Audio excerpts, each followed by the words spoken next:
to the MMA Roadshow, episode number 225. My name is John Morgan. Cole Coffey is not with me this week. He's hanging out in Las Vegas. He will be on the road in Edmonton, Alberta, Canada next week for UFC 240. He'll be up there with young Mike Bond. In the meantime, I am back in my home state, San Antonio to be precise. I'm a Dallas guy, but still back in Texas. Feels good. It's a bit of a family affair for me this week. It is UFC on ESPN 4. My wife and kid have come along with me. They flew out with me, and actually my wife is sitting right behind me right now, working on putting together a little sign for the crowd, a little support for Roxanne Modafferi, the happy warrior. My son trains jiu-jitsu at Syndicate MMA, and Roxanne is the head kids coach there, and so he's pretty excited about it. He's pretty excited about watching her fight in person, and my wife is trying to be the supportive mom as well, but. I got to be honest. I'm excited to see it too, but I'm nervous. I was talking to people the other day. It's amazing, in this sport you meet a lot of amazing people and you develop relationships with them to a degree. And you can't help it. You're around them for a long time. You're with them on fight week. You're with them in these important moments of their life. You help document their story and you develop relationships with them. And I always say, I don't think you should be friends of the people you cover. I think you got to keep a professional distance to a degree, but you can't help but develop a little bit of relationships with them. But, and then you see those people go into battle, and then sometimes you see them against each other, and it's hard. It's hard. It is. But I tell you what, I'm nervous this week, man. You see your son develop a bond with somebody, and he's watched fights before. But he's never watched fights, to somebody that has a direct role in his life, and it's I don't know, man. It's an important reminder of what these people do. You're going in there and you're gonna get punched in the face, and you might come out bruised and bloodied, and it's in front of people that care about you, and I'll definitely be watching that one with vested interest and a little bit nervous, to be honest with you. So I'm excited about it. Anytime I get to bring my son to an event. It's great because that's a week that I'm on the road, but I still get to spend time with him. But not going to lie, it's nervous. Seeing somebody that has a relationship with your child, man, you can't help but have some care and some feelings for them as well. So that part of the night is going to be interesting, and we'll get to all that in a little bit. But my mom is here as well. She drove down from Dallas. My best friend and his wife, they're going to come in from Austin, and I'm actually going to go out to Austin for a couple days and hang out with them, catch up with some friends. They're actually the godparents of my child as well. So it's a cool weekend here for me in San Antonio for UFC on ESPN 4. But enough about me. Let's get to these fights, right? That's what you care about. You don't hear about me, what I got going on. Rafael dos Anjos and Leon Edwards in the main event. AT&T Center here in San Antonio. Big arena, home of the San Antonio Spurs. I imagine it'll be scaled down a little bit. You wouldn't have a fight night card all the way opened up, but I did hear ticket sales are doing pretty well, which I always like to hear because when the UFC comes back to Texas, that means I get to come back to Texas and see friends and family. But, did hear that ticket sales are doing strong, which is good because I think, the main event is not necessarily the biggest seller to the local market. I mean, you've got, yes, a former champion, Rafael dos Anjos, but no real local ties, although he's been pointing out all week, hey, some of my greatest moments actually happened fighting in Dallas, and that's true. You go back through, of course, he won the title there, so I mean, he's had some big moments in Dallas, but so he's happy to be in Texas, but he's a Brazilian. It's not like he has a lot of local ties here. And then of course Leon Edwards, born in Jamaica, but training and living in Birmingham, England, hasn't fought in the United States very much, so he doesn't have a lot of exposure over here. So not one of those fights that just kind of reaches out to the local market. There's not a title on the line. At this point, man, as deep as that welterweight division is, I don't think you can say there's a certain number one contender fight on the line, and these guys have talked about that a little bit. So, it's not one of those main events that really just pushes ticket sales, but I think it's a good main event. I think it's a better main event than people are giving it credit for, and maybe even me, maybe even more than I was giving it credit for in thinking about it until we got here. But then you get in front of these guys, and you talk about them, and you talk about what's at stake. And it's a big fight in the welterweight division. There's no question about it. Big for both guys. I mean, Rafael dos Anjos, of course, the former champ. He's looked good since he moved up to welterweight. He had the wins over Tarek Safdie, Neil Magny, Robbie Lawler, and then he lost 2 in a row. But he lost to Colby Covington, and he lost to Kamaru Usman. So you're talking about the interim champ. You're talking about the champ. You're also talking about two guys, I think, that fight very similar in terms of their goals and their key tools. And so I think realistically he kind of lost. I hate saying to the same guy twice. That's not fair to Colby or Kamaru either. But lost to that kind of pressure cardio wrestler. And he lost both those fights. But then he bounced back with a big win over Kevin Lee. And now you start saying, well, I mean, if you lost to number 1 and number 2, maybe you're number 3 in the world. That's not a bad spot to be in. So, I think Rafael dos Anjos still brings a lot to the table, and I love his attitude here too. He says he took this fight, he got the call, and he was actually on vacation with his kid. They were out camping in Utah, I believe he said, and had to cut the vacation a little short, but just said, listen, I'm here to fight. That's what I do. That's my job, and I'm not going to sit around and pick fights. I've got to support my family. And he actually said he liked the date because he still gets another month or so with his kid before his kid has to go back to school, so he can spend a little time with him after this is over. But in this day and age of picking fights and holding out and what's the money fight and what's the biggest fight available, Rafael dos Anjos is saying, dude, just put me in there. That's what I got to do. I'm not worried about numbers. I'm not worried about rankings.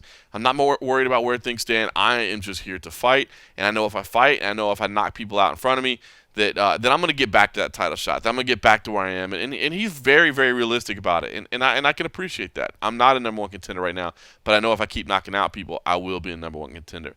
Meanwhile, Leon Edwards, it's kind of a breakout opportunity, I think, for him. The last time he fought in the United States, December 2015, he lost a decision to Kamaru Usman. Now, at the time, I think we all thought Kamaru Usman was a fantastic prospect, a guy that was moving in the right direction. But we didn't realize, yes, this guy is definitely a future champion. Since then, Leon Edwards has rattled off wins. Now, a lot of decisions along the way, but he still picked up wins. Dominic Waters, Albert Tumanov, Vicente Luque, that's a big one. And to be honest with you, I like the Tumanov one too. That was a great fighter as well during his run in the UFC. Brian Barberina, Peter Savada, Donald Cerrone, Gunnar Nelson, big wins. And then, of course, the big moment, I guess, was probably the infamous, altercation, the backstage altercation with Jorge Masvidal after that fight night back in March in London. So along the way, he's been fighting mainly in his native England. He's fought in Manchester. He's fought in London 3 times. He's also fought in the Netherlands a couple of times. So he's been kind of tied into that European scene. He did have the main event. Don't forget the win over Cowboy was a main event, but it was in Singapore. And, Singapore is a cool place, man. It really is. It's an amazing place to go see. But the media over there, you're doing scrums and you're talking to four reporters, and most of them are asking you just the most basic generic questions. And then the problem, especially, and I know it because I've been over there, is that the hours are just completely opposite of this side of the world. And I think those stories kind of go unnoticed. And I think the fights, to a degree, go unnoticed. I mean, yes, they happen, but, as many UFC fights as there are, as many cards as there are, people pick and choose which ones they're really going to pay attention to. And yes, they happen, but, did you really focus on them? Did it really make an impression in your mind? And for those fighters, did it really make an impression to people as to where they stand in the world? And I don't think it did. I don't think a win over Cowboy got the respect it should have because it happened in Singapore. I don't think a win over Gunnar Nelson, showing that he's got some grappling, that Rocky isn't just a striker, I don't think that got the attention it should have, because then it became the Jorge Masvidal show. Brian Barberina, Vicente Luque, we saw what those guys did to each other. Amazing fighters there. So this is an impressive win streak that Leon Edwards is on. But this, to me, I think is the moment that he has an opportunity to break out and prove that he actually matters. And he believes, and I think potentially rightfully so, that yes, I'm not going to get a title shot here, but what about Masvidal next? Why don't we let that be the number 1 contender fight? I think Kamaru Usman looks like he's going to come back in Madison Square Garden in November. That's when he wants to defend the title. I mean, if Colby Covington beats Robbie Lawler coming up, I don't see how you don't give him the title shot. I know people don't like Colby Covington, but with what he's accomplished, the fact that he's a former champ, I don't see how you don't give him the title shot. I don't think that Robbie Lawler would necessarily jump into a title shot with a win. Of course, he's got a big name. You could always do something with him. But I don't know that he would necessarily be the rightful number 1 contender. Would you turn to Masvidal at that point? Maybe. I mean, Masvidal's star is as hot as it's ever been. you're going to make more money than you ever have with Masvidal. But to me, if Covington beats Lawler, I think you got to go with Covington there against Usman. But tell me you couldn't do Edwards and Masvidal as the co-main event of that same card. Then you got your backup in place. You know how the UFC likes to do that with those big fights. You book another big fight in the same division. And then you've got your setup there just in case somebody gets hurt. If not, then you got the perfect round robin. It's a 4-man tournament, and the two winners face each other for the title. So that to me is what I think is at stake here, especially for Edwards. He's a talented guy. He's flown a lot under the radar. He's an interesting cat. Simon Head wrote a great piece about him on the website. If you want to check that out, Simon, of course, kind of new to the Junkie team, but not. He's been around for a long time. If fans of this show have definitely heard him. He's been covering a lot of Edwards' career, so he has some insight on him. And listen, I think this is a big moment for him, and it was. I think that's not lost on him. I think he realizes what's at stake, and I think for a lot of people, this is the first time they're really hearing from him, from the background of where he came from, growing up in Jamaica, and now saying, listen, I made it from absolutely nothing, and here I am, and look at what I've already accomplished. I've already won. I want to be a positive pillar in the community. But I want to move forward, and I want to do things my way. So if you haven't had a chance to hear from Leon Edwards in the past, I thought it made sense now that he's headlining here in Texas, here in San Antonio. Here is a media day conversation with the media, myself included, and a few other cats as well. You'll hear Rodney Edgar is in there. He made the trip out from Vegas. A couple of the local cats that work for Sherdog, they were in the scrum as well there. Matt Wells made the trip out as well from Dallas. So a couple familiar faces and familiar voices in here. But here is our conversation with Leon Edwards. I mean, I know this isn't your first main event, but I mean, this feels like a bigger fight than last time out. I mean, just the presence, the media, the attention, that sort of thing. I mean, does this feel different than last time? Not really. Probably more media. I've done a lot of media for this camping. I think because it's been a short camp as well. It's not so hectic, I should say. So it's been good. I'm enjoying all of it and taking it in my stride, and I feel good. I noticed. I mean, you were at the arena yesterday after you finished your worworkouts. You took some pictures, and your photos up there in the arena, and it's a bigger arena than last time for sure. I mean, does it feel any more special to you, more fun, more exciting? It feels good to fight a former world champion in RDA and out in America, main event in America. That's quite a big thing for me, and so it feels good to be here and in this spot and to be able to showcase for the kids back in my hometown that you can come from where I come from and be where I am, headliner and main bill in the USA and ESPN, one of the biggest channels in the world. So it feels good to me, but it does not like overwhelm me. It feels like at home. I feel natural here, and this is what I'm meant to be doing. The last time you came to the U.S., it didn't work out for you, but I mean, I don't even know if that's fair. I mean, it was against Usman. It turns out to be a champion. So, I mean, was there anything about the way you felt that night? The travel, the temperature change, I mean, was there anything that you learned from that you took into account this time around, or was it just that was Kamaru Usman? For that camp, like I said before, I listened to other people. I left my hometown. I went to the States to train for the camp, and it didn't work out. My whole camp, I didn't feel good because I was isolated. I was training back to my room, training back to my room. Had no one around me. You know what I mean? So since that camp, I went back to my hometown. I believed in my team, believed in my coaching staff, and it's worked out so far. So this camp, I did the same thing. I stayed home in Birmingham and I trained, came over here early to acclimatise, but apart from that, I got my same team with me from back home, and it feels good, and I'm looking forward to going out there and performing. The last thing for me, I mean, this does feel like a key moment in your career. I wonder, moving forward, I mean, you pick up a big win here of a former champion. Would you want to keep fighting over here more often, where there is more media, where there is maybe you get a little more respect for the win streak, or do you enjoy fighting in Europe and being kind of that international guy? Which way would you like to see your career go? Both, probably. I like fighting here. I like the weather. The weather is good. But I also like fighting at home because it's like down the road. It's an hour's drive, then you fight and go back home to your family. So I enjoy both. I'd like to come over here more often. This is my second fight. I'd like to come again, hopefully next year for the world title, and just take it from there. You voiced having bigger aspirations if you get a win, but what's kind of been the key to focusing on this fight right here, right now? I've took it serious because RDA, the former world champion, is a legend of the sport, and everyone holds him in high regards. So I took it as such, and I focused my training in I'm focused. To beat him, I need to beat him to get to where I want to be. So he's just another obstacle in the way. If I go out there and lose to RDA, then everything I'm saying makes no sense. You know what I mean? So I've taken him serious, and my focus is all on RDA and defeating RDA. It's interesting you talk about telling the people back from where you are that they can make. I mean, is that a big thing to you? Is to kind of lift up the community? Yeah, 100%. Because where I'm from, I'm from the ghetto in England, and to start MMA at 17 years old when I didn't know nothing about MMA, and to now all the kids from around my area is now following me into MMA because they see what I'm doing and the success I'm having from MMA. It's good. It's good to see other kids coming up where I came up, now striving to MMA and branching off and doing their own thing in MMA. You know what I mean? So for me to go out there now and be the number 3rd ranked guy in the world, doing it from my hometown in Birmingham, that shows them as well they can believe in Birmingham and do it from hometown as well. So it's good. So what's like the biggest area of concern for you? Because when RDA was in here a minute ago, he was talking about how he feels he has more tools in his tool bag. He feels he has a bigger arsenal. So where's like the biggest focus for you guys in preparation for him? I feel I'll bet RDA wherever the fight goes. He's a good front foot fighter. He fights good when he's coming forward.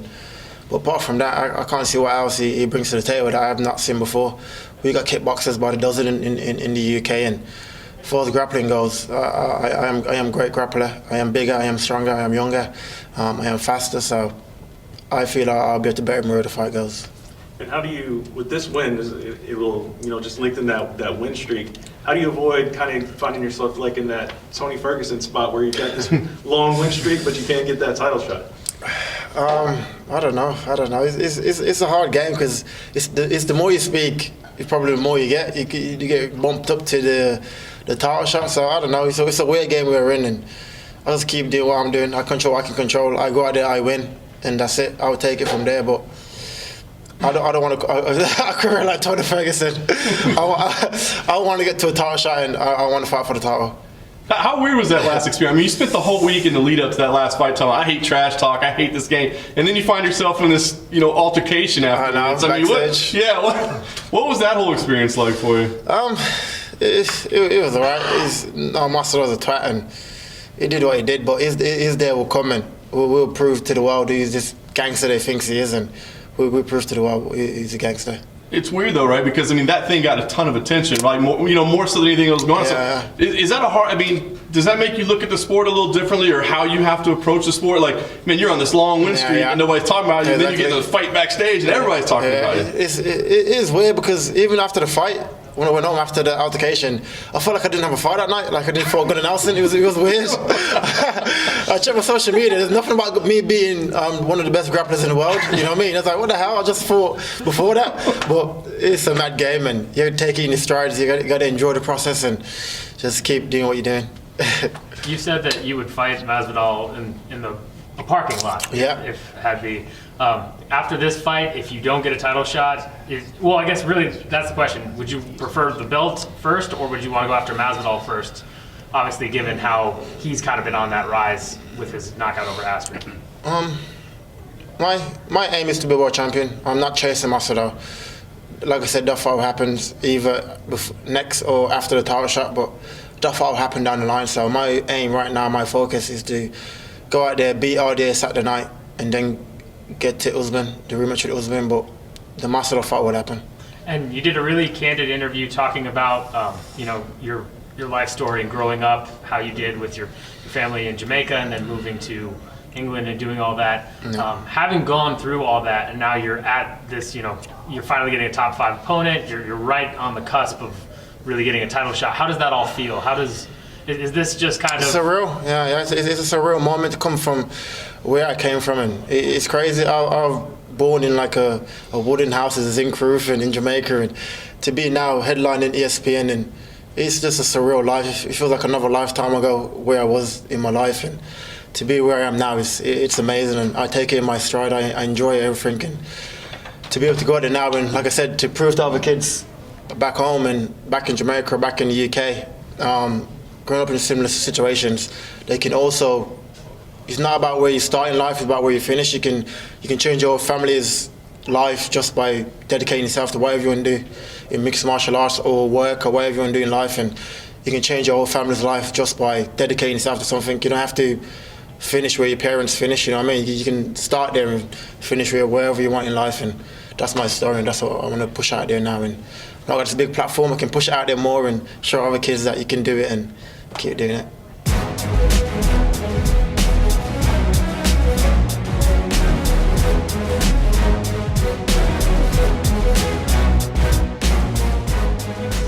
Big moment for Leon Edwards for sure.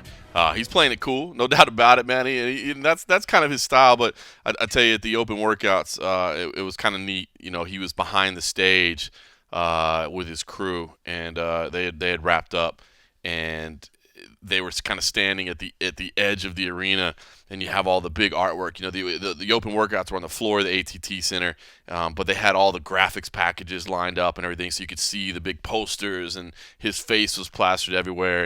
And you know, he was kind of posing in front of the big jumbotron and the arena screens, and they were taking some pictures. I mean, this is cool. Like I said, no disrespect to headlining in Singapore, especially you know when you're fighting a guy like Cowboy Cerrone, who's one of the fan favorites, a true legend of the sport. But this is different. I think the energy is going to be different.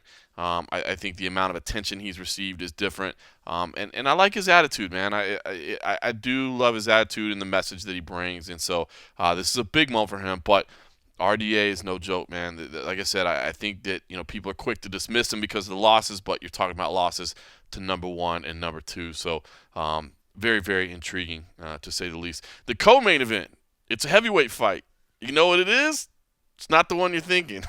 It's Walt Harris versus Alexei Olenek. Yes, Juan Adams and Greg Hardy have been getting a lot of the shine. But the actual co-main event is Walt Harris and Alexei Olenek. Of course, you remember they were supposed to fight earlier this year in May, and then the UFC pulled Alexei Olenek from the fight in order to send him to Russia. He ended up losing to Alistair Overeem over there. Meanwhile, Walt Harris ended up fighting Sergey Spivak and got rid of him in under a minute. It was a great performance by Walt Harris. I've been a big fan of Walt Harris for a long time. Just personally, the guy is upbeat. He's got a great. He's fun to be around. I mean, you hang around the guy. He's got positive energy, and I like people like that. And so I guess on the inside, I've always kind of cheered for him. Wanted to see him do well, even when he was battling through losses. People that just have that positive energy, you want to see him do well. And it's clear that he's got some physical gifts. And it seems to me, now granted, the last 2 wins are not against proven commodities like Alexei Olenek, but nonetheless, they were impressive finishes. And, of course, you'll go back to the Daniel Spitz finish as well. Impressive wins for him. This is a much bigger test. But it's interesting because, he kind of wanted to put this fight back together, which led me to wonder why. I mean, it doesn't seem like the most natural matchup of all time. And, of course, these two trained together at one point. So, is there something behind it that we don't know about? And so I was kind of intrigued that they put this fight together again. But I like the fight. And of course, Alexei Olenek, how can you not love watching this guy fight? I mean, the grappling that he brings. Alexei Olenek is hilarious because, when he goes to weigh in, it's very much like Big Nog used to be back in the day.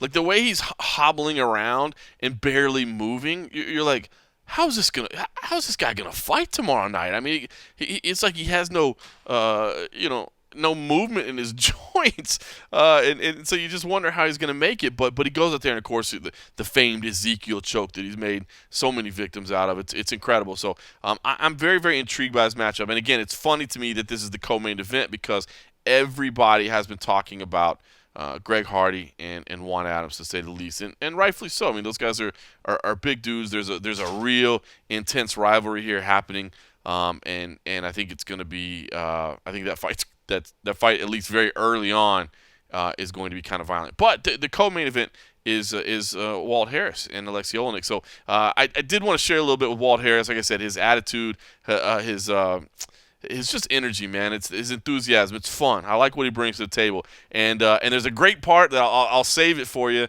The Sherdog crew actually brought up a great point that got him going, and it's pretty funny. You'll definitely know it when you hear it. But It's good. It's good. He had some good points, and I was bummed that I wasn't the one that asked the question because it was fantastic. But here is the media conversation earlier with Walt Harris. Well, give me an idea. Who is it that really wants you to fight Alexei Olenek? I mean, is it something that you're like, we got to put this thing back together? Or? Yeah, man, it's me, man. Excuse me, let me turn this off. I just feel like, it's my time to take the next step in my career. I've been in the UFC for it'll be 6 years in November, so I feel like now's my time. I'm hitting my prime, my peak, and it's a good test for me and good welcome to the rest of the world to say, hey, man, I'm here. Is it something you know about? I mean, you guys trained a little bit together, right? Is it something that you know that you can? I can't give away my secrets, but nah, it's it's just one of those things, man. Alexei is a formidable opponent. He's done a lot in this sport. He's well respected, so and he has my respect, and like you said, we're friends. And he's just kind of in the way. You know what I mean? I wouldn't fight him if I didn't have to, but just the way the cards and chips fell, man, it's perfect. So.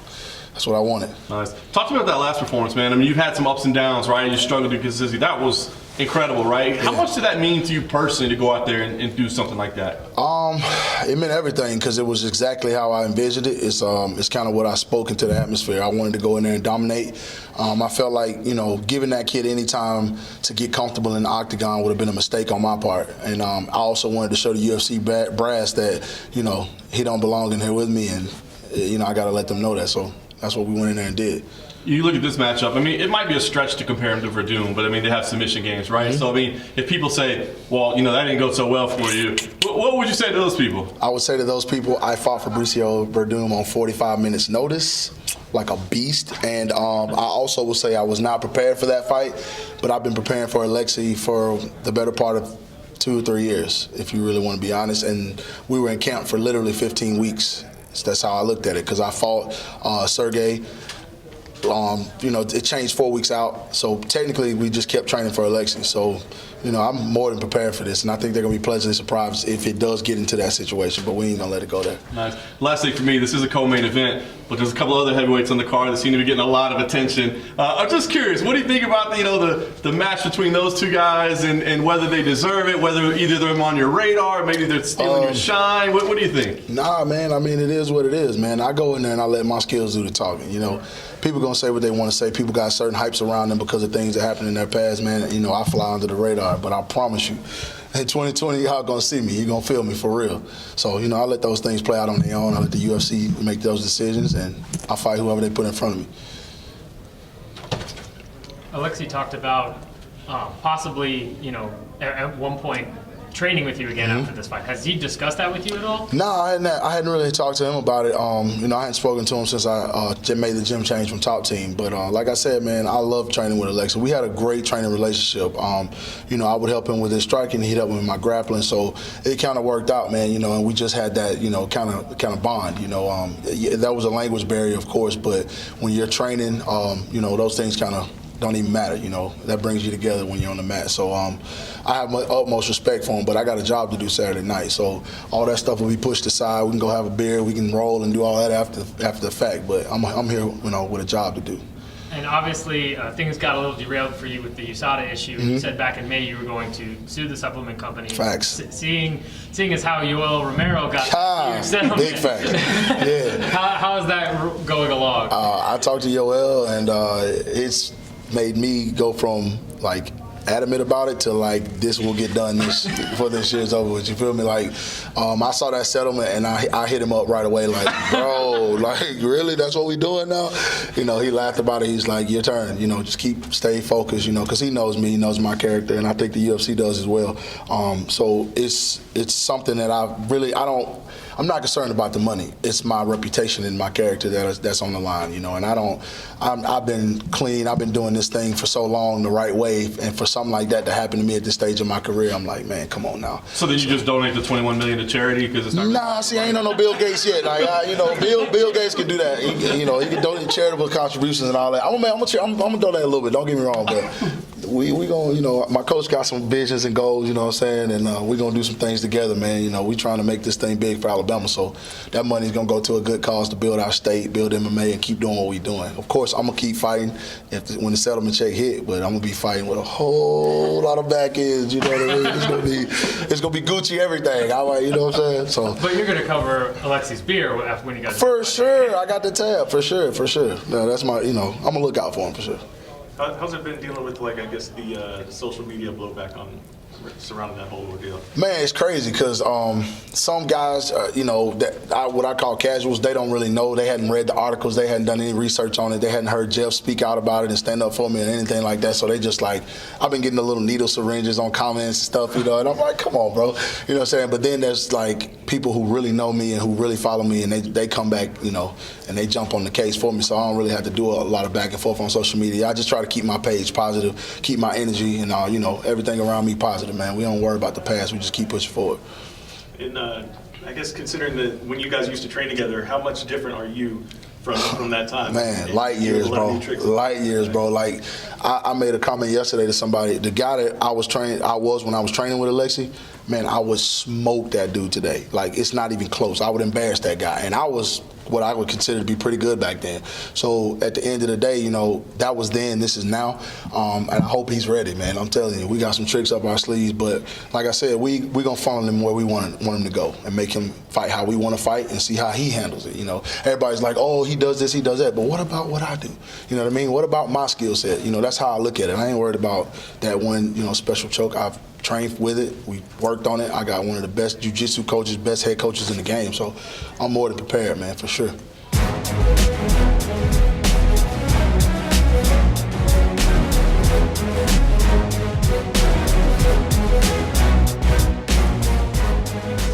All right, so that's your co-main event there. The big ticket, the boa constrictor.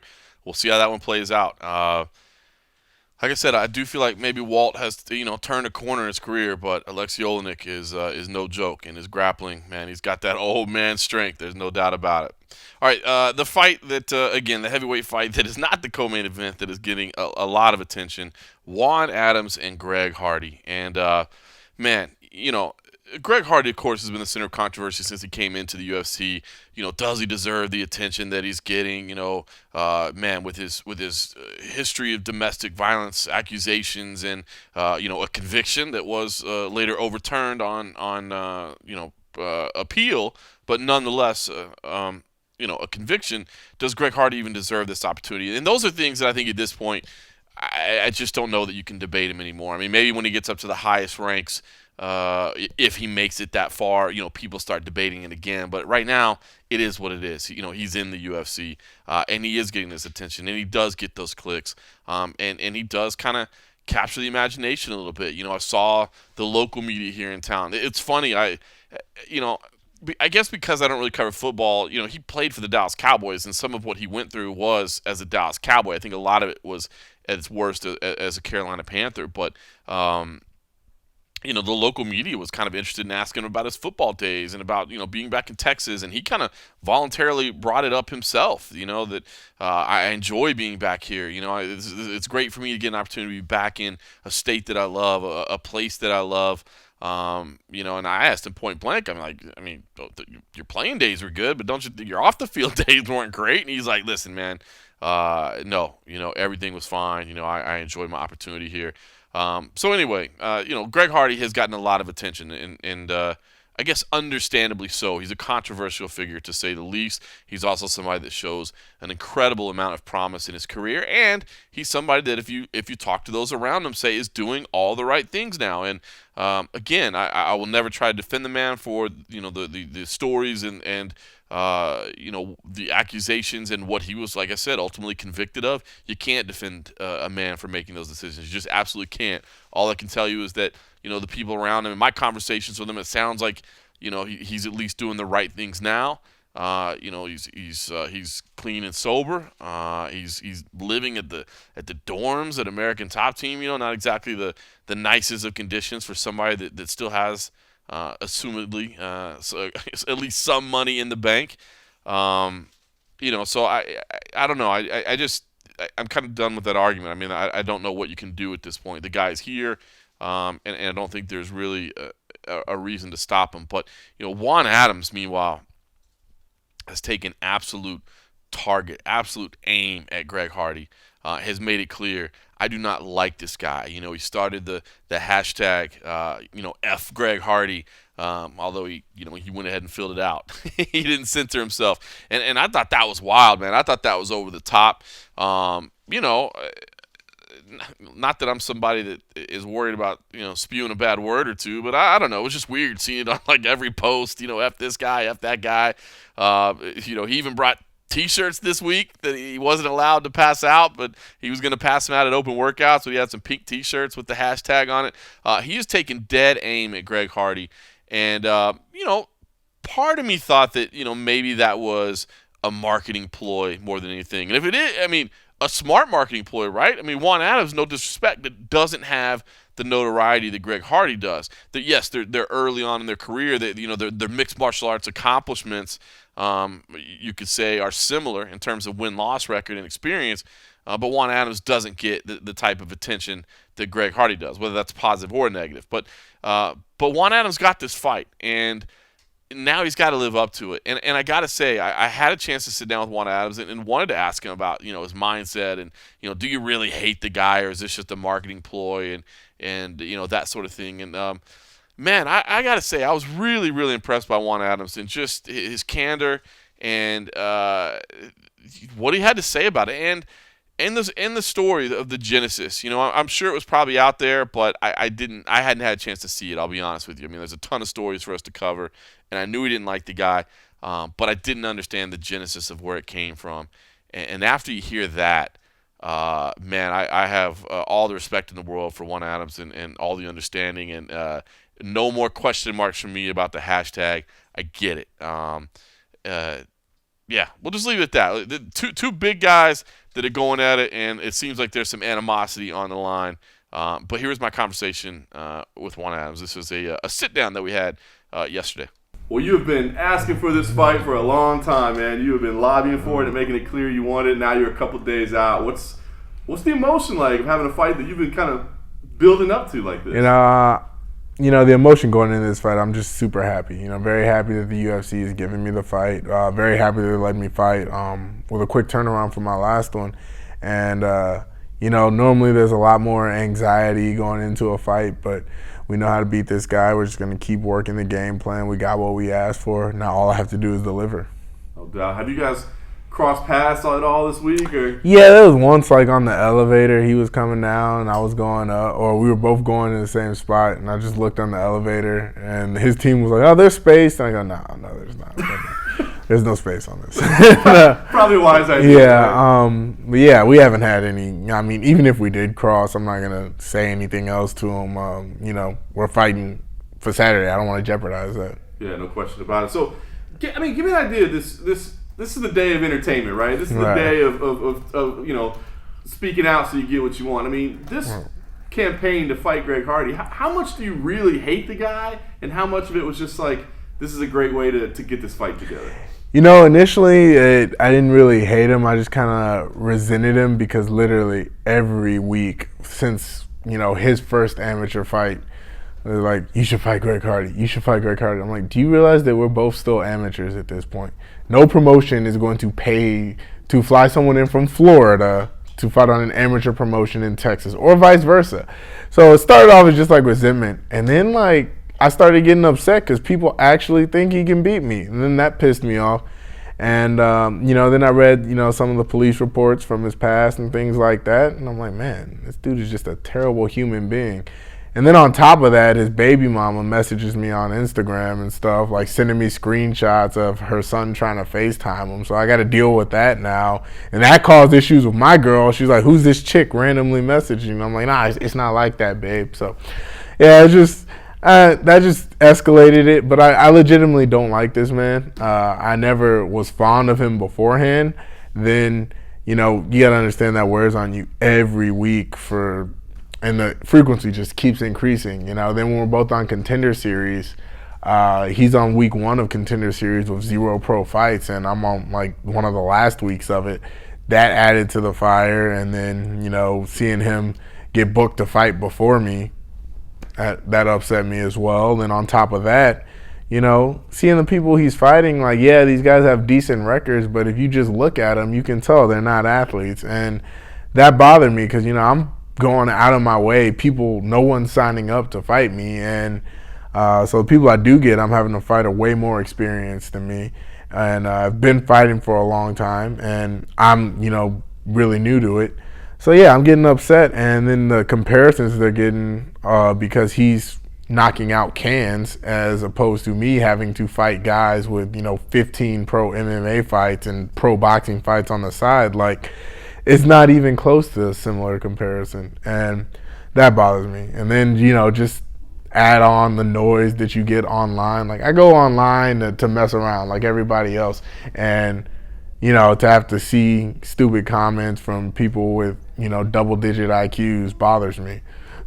How about for you, though, to take the idea? I mean, it's one thing, people talk in this game, right? But, I mean, you're throwing out this hashtag, fuck Greg Hardy, for months on end, you know what I mean? And sticking with it, right? Like, not shying away from it to the point that you're wearing T-shirts this week with it on there, right? I mean, how did you get to that decision? I'm rolling with this, man. We're not going to kind of cherry, you know. Yeah. Well, it was one of those things where I got tired of people always asking, like, well, when are you going to fight? Are you afraid to fight? I'm like, no, I'm not scared to fight. You know what? I'll fight him. Whatever. Let's do this. And so then every time I saw him, like, that's the first thing that popped in my head, man, fuck this dude. So I eventually got tired of it. And, you know, now it became like once a week I put an obligatory, you know, just saying fuck Greg Hardy. And then I'm like, you know, why not just make it a hashtag? And people ran with it, and, you know, I'm consistent with that energy. I don't like that dude. I don't like anything about him, so fuck him. All right, so let's talk about your career. You know, last time out, obviously, nobody gets out of this game undefeated, right? But I got to imagine frustrating. What lessons did you take out of that fight? You know, I took a lot from that fight. I learned that this isn't a level where I can just kind of show up physically and not mentally. You know, there's been fights where you're there, you want to do the fight, and then there's fights where you're just like, God, I got to do this again, you know? And the wrong me showed up that day, and I learned that I have to do more. You know, I can't just make it a part-time thing or, you know, be a fighter when I have a fight announced. I took away from that I really need to make this more of a lifestyle for myself. So, you know, a week after that fight, I added 2 new coaches to the mix. I added, I think, a total of, I added 5 hours of boxing in for the week and 3 hours wrestling, and then I added 4 3-mile runs at varying speeds throughout the week, in addition to mobility training and an extra day of strength and conditioning. So overall, we added about 12 hours a week of training to my schedule, and we really tightened up on the diet and everything. Cut down on, you know, the other extracurriculars, so I don't party as much now. I don't go out as much. I don't drink as much now, and it paid off. You know, I only got up to 285 after that last fight, and came in better shape all camp. I was able to work a little bit harder, push the boundary a little bit more than last time, and it's paid dividends. You know, just mentally, I feel a lot better coming into this one. That's awesome. You got booked quickly, though, right? I mean, so I got to ask. I mean, you feel like the promotion believes in you? Were you lobbying the hell out of them to get something? I mean, to get booked that quick again after a loss, that's got to feel good. It feels really good, you know, and that was always my thing. Before I signed with the UFC, I think I fought 7 times in 16 months, and you know, I like that high pace. I like, you know, being back in there because that helps me, you know, get back to the drawing board quicker, fill in the holes in my game, and you get to test things out. And, you know, that was one of my biggest complaints from even once I got signed. I'm like, why am I at this rate, you know, guys from next season of Contender Series are going to fight before me. So I got to fight then. And then I was, you know, here we are 2-3 months later. I'm asking to get on any card. No one. And I guess they kind of put me in my place. I got Arjun, and he's a tough dude. I'll give him that. I thought I won the fight, but, you know, it was split media-wise, and it's in the past. I can't change it, but you know, so I'm thinking like, damn, it's gonna be another 5 months here, and then 3 weeks later, my manager's like, you're not gonna believe who we got, and I said, what, really? But apparently, I don't know if he asked for the fight, so it was just 2 guys want to fight, and then however it happened, I'm just grateful to get the fight, and it being this dude is icing on the cake. Nice. So break it down then. What does this fight mean to you? Because, I mean, on the one hand, it's like this, I think it's this big opportunity. Like there's a lot of spotlight on you guys this week. It sounds like not necessarily personal, but you just don't like the guy. But also like a rebound from a loss and maybe you showing how you've developed this short time. So, I mean, when you encapsulate this fight, what does it mean to you? You know, this fight for me is just it's opportunity. You know, it's a really big opportunity for me. And, you know, I've said it in a couple interviews before, you know, his past of, you know, domestic violence and things like that. You know, when I was 6 years old, I watched my mom, like, get beat up in front of me. And, you know, I tried to fight that dude. I was 6 years old trying to fight a grown man. And, you know, now I don't ever have to, you know, if it were to happen today, that's not how it would have gone down. And, you know, so that plays a big role in it. You know, it's kind of, you know, for me, being able to do something about things that I don't like now. I can control the situation a little bit more now. You know, and furthermore, it's one of those things where I've tried to do the right thing pretty much my whole life. You know, it's deeply ingrained in me. You know, between going to Catholic high school, Eagle Scout, you know, I went to a military college with a single sanction honor system. It's always been about doing what's right, you know, and to see someone that hasn't lived that or hasn't always done the right thing, made as many mistakes as he's had, because granted, we all make mistakes, but for him to show no remorse for it at all and then still get better opportunities than me, that, you know, that adds a little extra to it. So that's another reason for my dislike of this guy. So there's so much that goes into it, and a culminating point is, you know, it's just an opportunity. You know, there's retribution in it, there's payback. I really want to put my hands on this man, so just want to make it to Saturday. No question. Well, it's a deep fight on a lot of levels, but at the end of the day, it's two big, strong dudes in a cage together, right? So, I mean, when this thing plays out in your head, I mean, are you expecting this to be something that's short and violent, or are you expecting that this might have to be a tactical battle and you might have to out-technique? I mean, when you play this out, how do you see it going?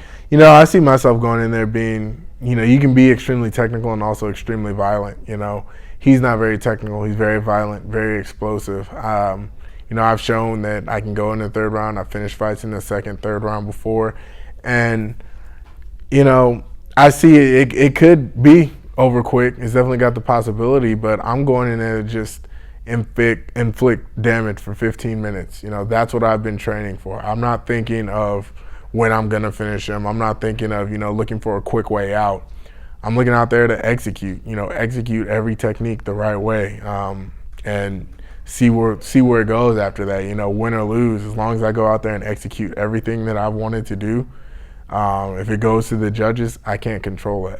But, you know, I am looking to finish. I don't think he's going to make it 15 minutes with me, but if he does, hopefully I come out on top, you know.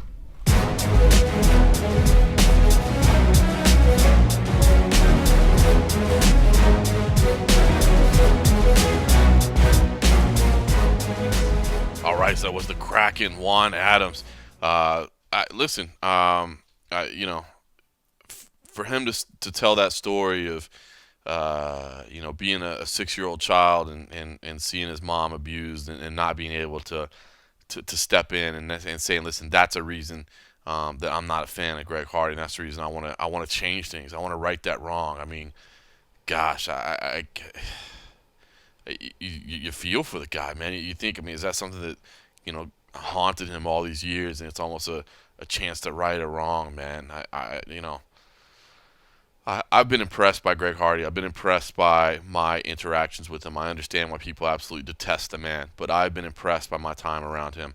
But I'm impressed by my time around Juan Adams too. So that heavyweight matchup is going to be intense. The face-offs, they have not been around each other. They've passed each other a little bit. From what I understand, I mean, both guys are professionals. Both guys understand it doesn't do us any good to fight until we get in the octagon on Saturday night. We got to get paid for it. But, you know, people have understood there's some tension there. And I was told that security let them both know, hey, you know, if you don't mind, let's try to keep this thing till Saturday night, boys, if that's okay. But I got to think the face-off Friday morning, which sitting down Thursday night to record this like we always do. A lot of people might have already, by the time you're listening to this, the face-offs might be in the books. There are no ceremonial weigh-ins tomorrow, so Friday morning it will be an official weigh-in at 9 a.m. local time, and then at 11 a.m. they will bring them back for the face-offs. And I got to think that those face-offs are going to be pretty intense. I did ask both guys today. It was interesting, the study in physical difference, or at least their behavior between the two, because both of them cut to get to heavyweight. Now, Greg Hardy, he said he had about 10 to 15 to go, which that's no problem. I've been told he can lose like 8-10 pounds in a workout, like no problem. So I don't think it's a big deal, but it's not easy for him necessarily. He was already starting to get that mindset. He'd been smiles and jokes and fun all week. But he was starting to get that look in his eye, that intensity. That I'm coming to embrace the pain, embrace the just the dark side of this, man. The not fun part of it. So if you want to see that, that's on our YouTube channel. So it'll be up on the website as well. And when I say our YouTube channel, I mean the MMA Junkie channel. But you can see that. Meanwhile, Juan Adams was pretty jovial. He said, "Listen, I've focused on nutrition and health and all those things more than I ever had. I have less to cut than I ever have. I didn't bring all my little Debbies like I normally do. Normally his recovery meal is just a bag full of little Debbie snack cakes, and he said he didn't do that. He's going to stay healthy. He's going to stay committed through all the way through the process. So it's going to be, both guys said they'd be probably around 278 to 280. Juan said he might even be a little bit heavier, 285. So he's going to be two big guys. To me, I think this all comes down to Hardy's speed, and I think his striking is sharper early. And I think that's what it comes down to. I think if Juan's going to win this fight, he has got to survive that initial barrage and try to wrestle a little bit. Certainly Greg Hardy's wrestling. It's that's the hardest part of your game to develop, right? Striking. Not to say that it's easy to pick up, but we get the concept. You know what I mean? Throw the punches. You get better as you go, but especially in the heavyweight division, your striking can come along pretty quickly. But the wrestling, that takes time. That's something that Juan has on his side. So it's going to be interesting. I think if it ends early, I think it's Greg Hardy, and if it goes out a little distance, I think that favors Juan as time goes on. So that's going to be a big one. That's going to have people on the edge of their seat, I think. Lightweight matchup: Dan Hooker, James Vick. I'm excited for this one. Love both these guys, man. Both these guys, students of the game. Both of them very intelligent guys. Both of them like to come in and bang. Both coming off losses. Both want to get back to the win column. Both have a lot of respect for each other. I just think it's a perfect stylistic matchup for some entertainment value. Hooker was the first we'd seen him since that devastating loss to Barbosa. Man, speaking to him, it was amazing to hear him talk about, battling through there. He said, listen, I have no problem being knocked out. I have no problem being submitted. What I do have a problem with is quitting on myself. And yes, I was put through a war, but I knew I would not quit on myself. And, he lived that the last time out,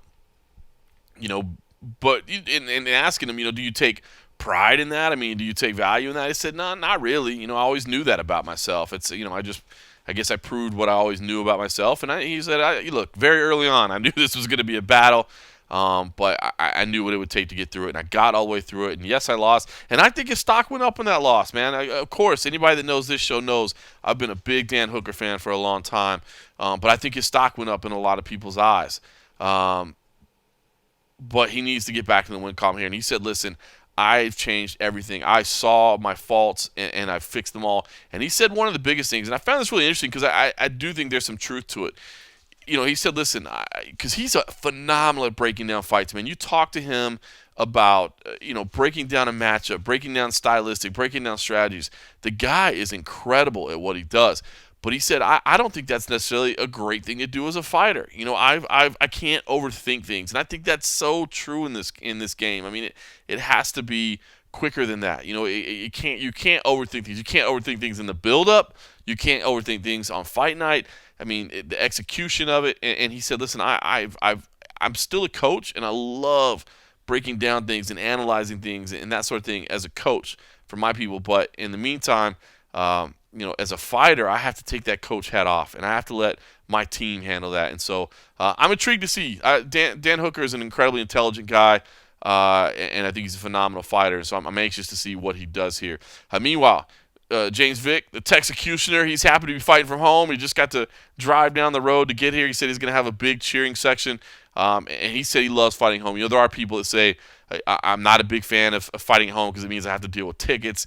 It means I have to deal with, friends and family wanting to talk to me and wanting to be around me. And he said, listen, no, I love every aspect of it. I love being in Texas. I'm excited about it. Now, that said, today, that was open workouts.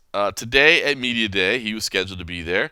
And we were told, I think he was about halfway through was when he was scheduled. And we were told, hey, guys, James is going to be a little late. He'll be with you later today. We just have to change things up a little bit. Cool. No big deal. Things happen.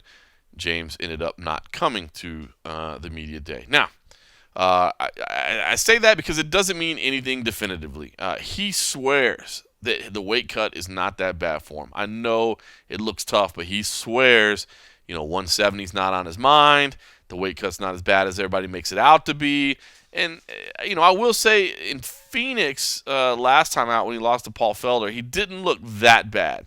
You'll remember in where were we, in Lincoln when he lost to Gaethje, he definitely was concerning. But now I'm not saying that any of this is weight cut related because we don't have any proof that it was weight cut related. Nobody's saying it was weight cut related, but it's just a note to consider, I guess. And before we see him on the scales, and once we see him on the scales, for all you sharps out there putting your action together, it's just something to consider, I guess. He didn't come. Now, listen, maybe he just decided to hell with it. I've lost 2 fights in a row. I know what John Morgan's going to ask me about, and I don't want to talk to John Morgan today. If that's the case, all respect. I completely understand. No big deal. Maybe he just didn't want to come talk to us. So that's fine, too. Or, hell, maybe just something popped up, man. You never know. People have little emergencies outside of the sport in their life. Maybe that's what happened. So, who knows? But just a little tidbit of information that he wasn't there. Listen, and I'm telling you, this card, to me, entertaining matchups.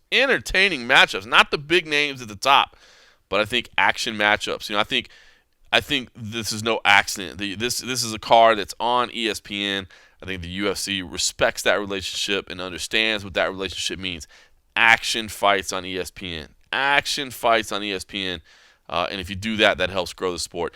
Alexander Hernandez versus Francisco Trinaldo is one of those types of fights. Alexander Hernandez, of course, pissed off a lot of people in the build-up to the Cowboy-Cerrone fight.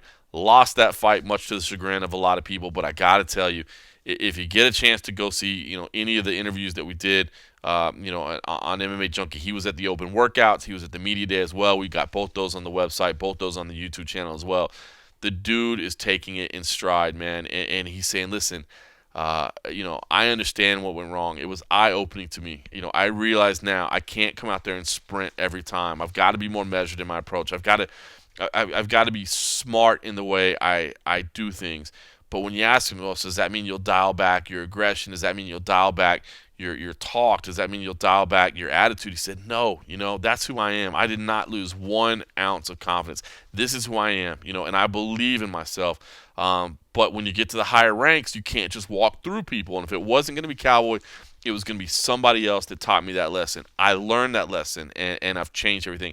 And I like the guy's intensity. I understand why it put off a lot of people in the lead up to the Cowboy-Cerrone fight. I get it. Cowboy is a beloved figure. I've often said, the guy's my favorite fighter. Like, I get it. But I respect that intensity that he brings, the commitment that he brings, the kind of guy that he is. You hear the stories behind the scenes about just constantly, just obsessed with performance, obsessed with improving, obsessed with, being the absolute best fighter he can be. And I can respect the hell out of that. So now it's cool because, here's the thing. The guy's been the bad guy in his UFC career, right? He had to go fight a Canadian in Canada, and he was the bad guy. He had to go fight Cowboy, which you're going to be the bad guy wherever you fight when you fight Cowboy. He did give us the gift of Day Drinking Don, by the way, which still just an absolutely phenomenal nickname / trash talk. So he gave us that. But now this week, he lives and trains in San Antonio, so he's gonna get love here, and he was getting love from the crowd at the open workouts. He's gonna get love, and we asked him, do you enjoy that better? And he said, well, I don't know if I enjoy it better, but I'm gonna enjoy it. I'll take that positive energy, and I thought that was cool because I thought he was a guy that kind of liked to have, kind of a chip on his shoulder or whatever. Like he just wanted to just, put the middle finger to the world and go out there. And that's not the case. He said, no, he had smiles on his face. He said, look, I'll embrace that positivity. I'm excited about getting cheered. I'm excited about hearing all that. And I look forward to being in the cage on Saturday night. Meanwhile, he's fighting Francisco Trinaldo, Massaranduba, a Brazilian legend. We've talked about him over the years during, back when we were going to Brazil 7-8 times a year.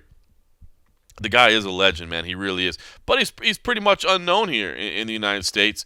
He's getting up there in age. He doesn't have a ton left, but he's as tough as they come, man. He's durable. That's the nickname. Massaranduba is like this, massive, strong redwood tree. That's what he's named after.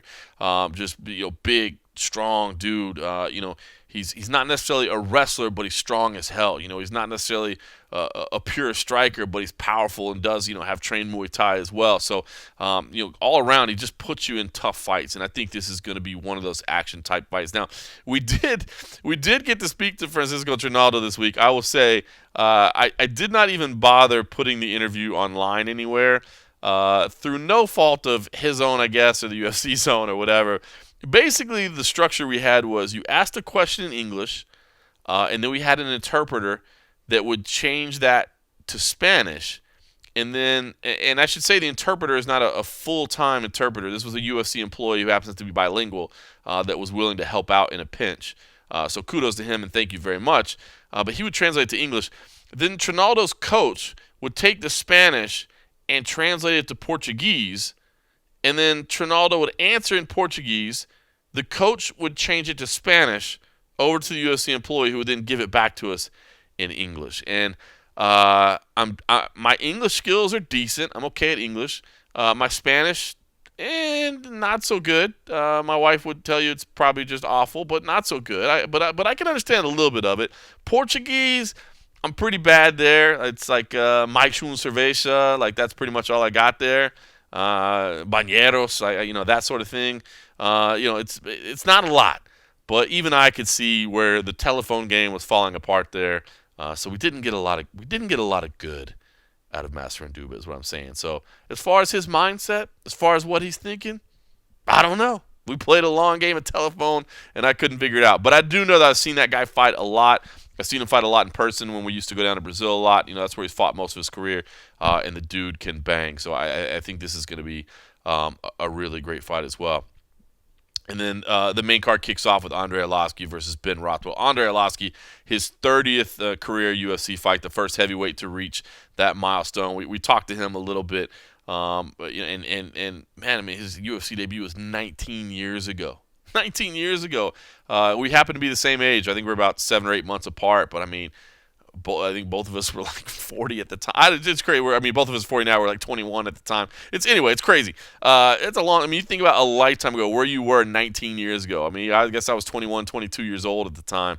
That's insane. And he actually remembered it and talked about kind of his journey from then till now. Andre said, "Listen, I still want to be a UFC champion. I know it sounds crazy, but I love the sport more than ever. I'm as committed as ever."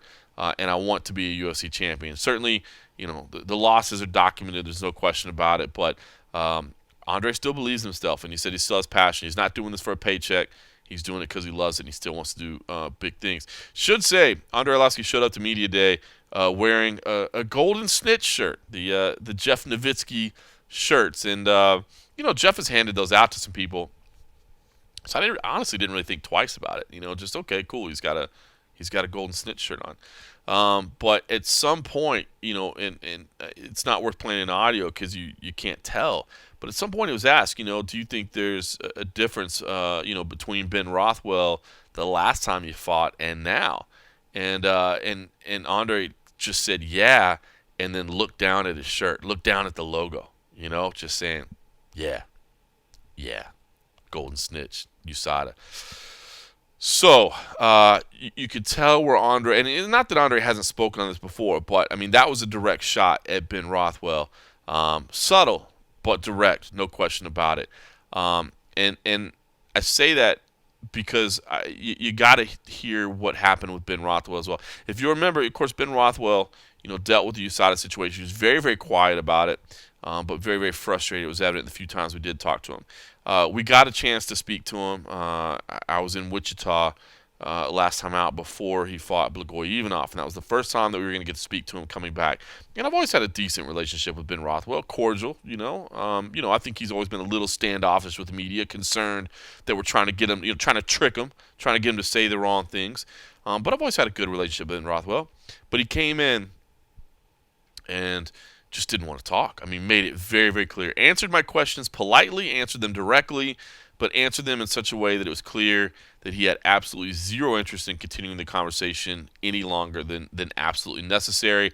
It was kind of very much a talk of the media room at that point. It was just like, wow, what's going on with Ben?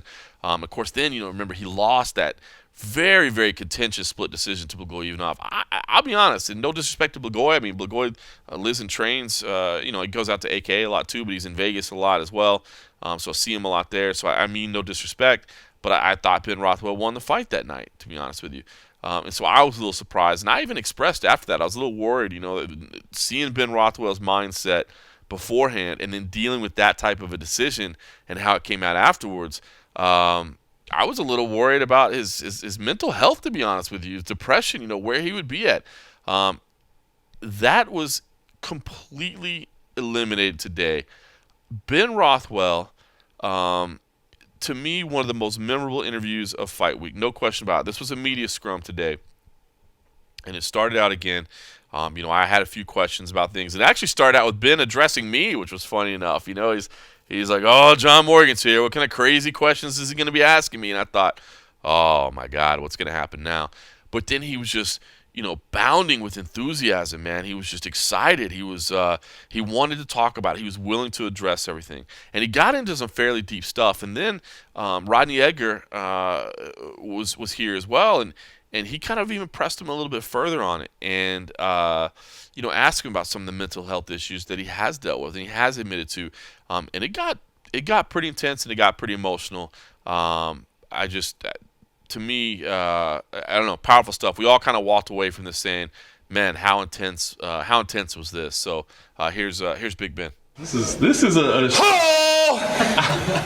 this is a different man than I saw a few months ago. Yeah, I was pretty upset last time. Well, look, Ben, let's start with the fight last time. I mean, I'll be honest with you. I thought you won the fight. I think Thank you. People did.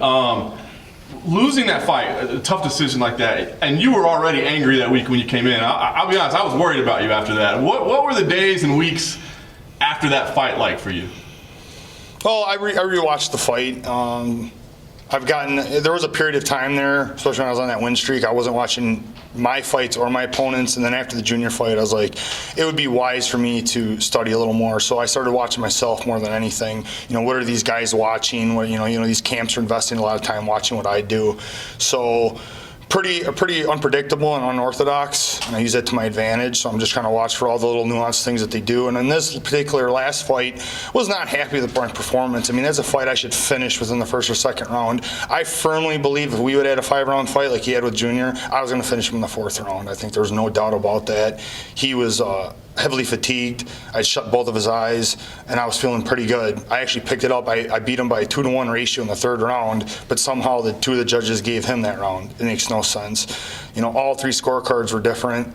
ESPN asked me to talk that night about it, and I didn't want to. It was too fresh, and I didn't want to come and just sound like I was complaining, because I've said for 20 years, don't let it go to the judges. Literally, since I started the sport, my amateur career, was embedded in me. You don't ever let it go to the judges, and I've tried to stand by that. I don't like to win my fights that way anyway, so it is what it is. I mean, it was really unfortunate, even though I think I did do enough to win the fight. I just went back, and it was a different feeling. When I fought Junior, I clearly lost 5 rounds, and I didn't dispute that. I didn't perform well, and I could handle it. This fight was different because it was like so much media, and people were telling me I won the fight. Then I watched the fight, and I was like, I did win the fight. It was different because I took a loss, and I lost half my money, but I didn't lose. I mean, so many people felt I won. So it was like I've never experienced this before. It's either I lose for sure or I win for sure. You know what I mean? I've never really been in this situation. So I still just take responsibility for, hey, you know, I know I could perform better. At 3 years off, I've tried hard to not let layoffs affect me. There's no doubt after 3 years, did I go in? Was I hesitant the first round? There's no doubt. I just was what I didn't want to do is go out and throw a bunch. And then all of a sudden I'm putting my hands on my knees in the second round. You know, I'm really feel good. I hope that I can keep showing it. The week of the fights is trying to learn this. You know, 20 years and I'm still learning. But my conditioning is in a place it's never ever been before. For me to fight that well in a third round, I mean, that should bother the heavyweight division because I've never been that well off in a third round, ready to go rounds 4 and 5. Basically training for 5-round fights now, so I can really pick it up in the next 3 rounds. You know, for a 3-round fight, I can pick it up. And now I know where my body's at. Getting this fight out of the way, you know, I'm going to pick up as this last fight. I'm going to continue on round 4 or 5, whatever. Go out and start the fight. Can you share what was going through your mind or your emotions that last fight week? Because you know when you stood in front of us last time, you were doing your media obligations, but it was very clear you didn't want to speak to us. It's just the whole USADA thing just bothered me so much. It was just such a dark time for me, the whole situation. You know, I did talk to TSN guys about it. I did kind of say a little bit about it. I just want to first clarify, just so the UFC knows, that I've never been more proud to be a part of the UFC than now. And they didn't ask the doctors to treat me. They had nothing to do with it, and they kind of handed it off to USADA. USADA do its job. My issues was with USADA, and it was what happened after the fact with other fighters. This whole leniency and inconsistency that bothered me, because you know I feel most for guys like Tom Lawler and Loyola Machida and Josh Barnett. I mean, these guys had years taken off, and now you see other people having the same issues, getting 6-month suspensions, and he's like, you know, it's just not right. And my situation was pretty messed up because I did have this full medical staff treating me, and everybody was arguing. And I can understand USADA could come out and be like, hey, this was an unfortunate situation, you know, this is what happened, but this is our regulations, this has to be it. And just at least to notify it, hey, Ben wasn't cheating. See, everything changed when they started talking about levels of things. When they started saying, oh, well, the levels were low, it didn't matter, you know, for these other people, you know. Well, then mine should have been completely part of it, because then there was no cheating. Everything was regulated. All the testing was done by my doctors. Everything was showing where they were at, why they were doing it, why the therapist couldn't treat me because I had physical conditions. And then when that was fixed, then they could treat me. And by that time, you saw I'd already did everything. And it was just a big, you know, I guess it was a challenge. One of the greatest challenges of my life was getting through this, and I did get through it, and I'm strong. I can honestly say I feel better and stronger than I've ever have in my life. Even at 37 years old, the age is just a number right now. At least for the next few years, I know it's going to be that way, because I have never had this kind of conditioning, this strength, and my skill set. The fact that I keep learning at this age. I try to teach all the guys younger than me. Do you guys understand? I've been doing this for 20 years, and I'm still learning. And that's because of my coaches, Nelsino Machado with my conditioning, scientist, and Luis Claudio, one of the best, in my opinion, one of the best black belts. Hickson Gracie's second black belt ever. I mean, I'm very, very proud to be in my position. And for me, I have yet to show my best. I know that, and I got to come out and show it. You guys got to see what everybody else in my gym knows. So where do you feel like you're at in your career? Because I tell you, the last fight week, I thought this is a guy that hates this sport and does not want to be here. Now it's the exact opposite. I feel like you got years left ahead of you.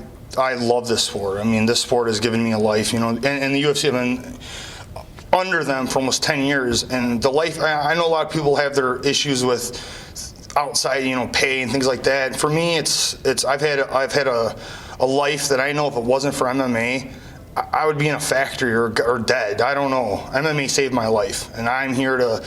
I feel like God has given me a purpose, and I have to see this through. And I'm not done yet. I'm just really getting started. And for me, it's now or never. Like, we know that. We know where I'm at. Back's against the wall. But you guys have seen me down and out before, but this is different. Nice. Last thing for me.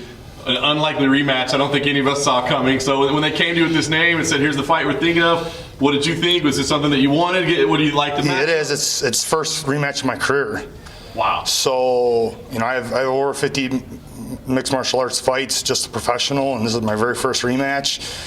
And, yeah, intensity's there. Is it hard to get motivated? Absolutely not. No. It's not hard for me to get motivated for any fight. I just feel like people understand. My parents tell stories when I was 3-4 years old. I was shadow boxing the air and beating up trees and things like that. Like, it was always a part of me. Like, I was watching Van Damme and Conan and all that as a very young age. And the only thing that I have is I didn't get into this soon enough. I started fighting. My very first fight was at 17 years old. And I just like, wow, I would have started this way sooner. But MMA was pretty new back then.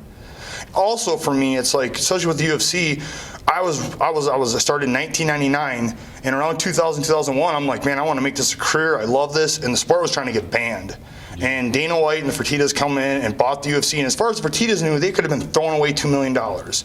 And wow, what a thing they turned it into. And it's like, God bless them. People don't realize that nobody else was willing to throw $2 million at it then. They did save the sport. And the reason I'm so proud to be of it, this is a worldwide thing now. ESPN has picked it up. I have never been as proud as I am now to be part of this. That alone is my motivation. And even now, after everything I went through, to get the fan base that people reach out, send me from Japan and around Asia and all around North America and Europe, and just like, wow, this is a whole world sport. So unlike anything else, it just makes me really proud. I'm ready to perform. I know what the fans want to see, and I know I can give it. Sure. A few years ago, you had kind of opened up about some mental health problems that you were dealing with. We recently saw Tyson Fury, the world heavyweight boxing champion, do the same thing. Very courageous. I was wondering if you could speak on that at all. As far as what exactly? I heard a little bit about it, but like what exactly? Like what sort of things you've dealt with, like depression, anxiety, anger issues, all the above. Anger issues is with me since I can first remember. I'm naturally a very angry and intense person. I carry that with me. It fuels me. So it's just part of our family. If you just got to understand the Rothwells and my mom and dad and how we were raised, and God bless them, but they used discipline. With my mom's quote was, she didn't use pine because it broke too fast. She had an old board and she used it. She hit me everywhere but my ass. It wasn't child abuse back then, but it made me who I am. Like it's part of it. Like I grew up tough. Like you had to be. And my problems come from, I don't know, I went through a lot. There was a horrific car accident I was in, it's my story, that my head hit the dash, my friend died next to me, I had 11 broken ribs. The car wreck, it totally changed my life. And I am been diagnosed with hypergonadism because of it. They checked, there's just a lot of things that have been wrong that I've been dealing with. I've had low testosterone even in my early 20s. Obviously there's a problem here. That in turn causes mental health issues like depression. Yes, after Junior Dos Santos, I had to have a knee surgery. So I went from training every day nearly to keep, that's why I'm here right now. I'm able to train, I keep my training up, that keeps my body regulated. I was laid out for about 3 months in a bed after knee surgery. It ruined me. My testosterone went under. I got severely depressed. Then I was dealing with the loss. I was almost at a title shot, and I was crushed. And they were really worried about me. And my wife was the one that really, took me to get treatment and trying to get through this whole thing. And they were getting me fixed. Then the therapist started working with me. Then USADA thing happened, and then here we go. Like this might be the thing to really push me off the cliff. And somehow and through all of that, I found a motivation that I've been fighting my whole life. And why am I going to stop now? And there's just something inside of me that said, I'm going to get through this. And I'm going to show the world who I really am and what I can do. And that's been driving me ever since. That's why it's meant so much to you. You were trying to get better and people were blaming you for cheating. Yeah. Well, thanks for sharing that. There are a lot of people who have their own different things they're going through. And I feel like somebody in your position they could benefit from words of encouragement. Anything that you would like to speak on, that resilience piece, how you got through it? We take a lot of things for granted. I could be a multimillionaire. I could have been a professional football player, who knows? My life could have been totally different. But I have the life that I have, and every day I wake up and I just remember to wake up and be thankful for what I do have. I have an incredible wife. I have a lot of loving people around me. God gave me that to make me be smart enough to open a gym that I've watched help change lots of people's lives, children and adults, and it's something that you can't put a dollar amount on. And that gym also got me through that 3-year period. And because of that and how many blessings I have, I was like, I couldn't I had to remember what I had, and it made me pick myself up every day and keep fighting for what I am.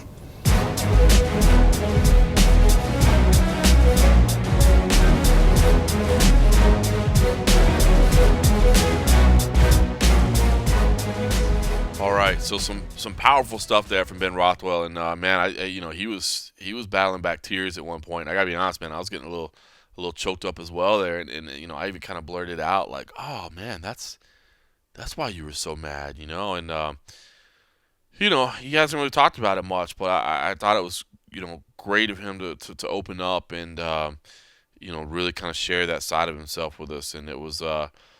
Man, it was powerful stuff. So listen, he seems game. Andre seems game. I think that could be a surprise. When that fight was announced, I'm sure a lot of people were thinking, come on, what's this about? What's this rematch about? But I'm intrigued by it, man. I really am. And listen, I've liked. I like Andre Arlovski a lot, man. It's funny because early on in his career, he was a little bit prickly to deal with, but lately, man, he's a funny dude. He's I think he can be a little bit intimidating if he wants to be, but then when you realize like that's just kind of him, I don't know, having a little facade. I mean, he's a fun guy to talk to, and then Ben Rothwell, man, kind of opening that way. I mean, this is I love this main card. I really do. I think we're gonna have a lot of fun in this main card. I think it's gonna be full of action. So definitely intrigued by it. Prelims, not much worse. Alex Caceres, Bruce Leroy versus Steven Peterson.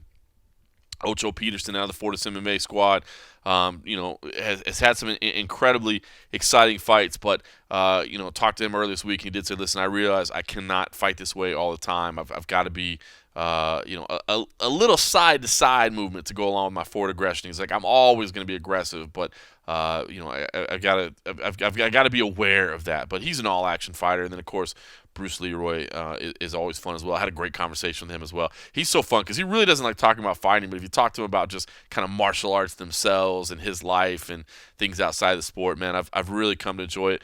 And man, it's crazy. This is his 21st trip to the cage. He has one no contest, so it looks like he only has 19, but because he has the one, he has 20. And when I was talking to him, Bruce Leroy just not a guy I ever thought would fight this long, man. I don't think he loves necessarily getting in there. He loves the martial arts aspect of it. He loves the training aspect of it, but I don't think he necessarily loves certainly not the trash talk marketing thing. That's not his thing at all. I hate you, you hate me, let's go duke it out outside. That's not him at all. And even the competition, the winning and losing, like I think he just loves kind of like bettering himself and being a martial artist in the true sense of it more than the competitive sense of it. But man, he's been around for a while, so I think that could be a fun fight.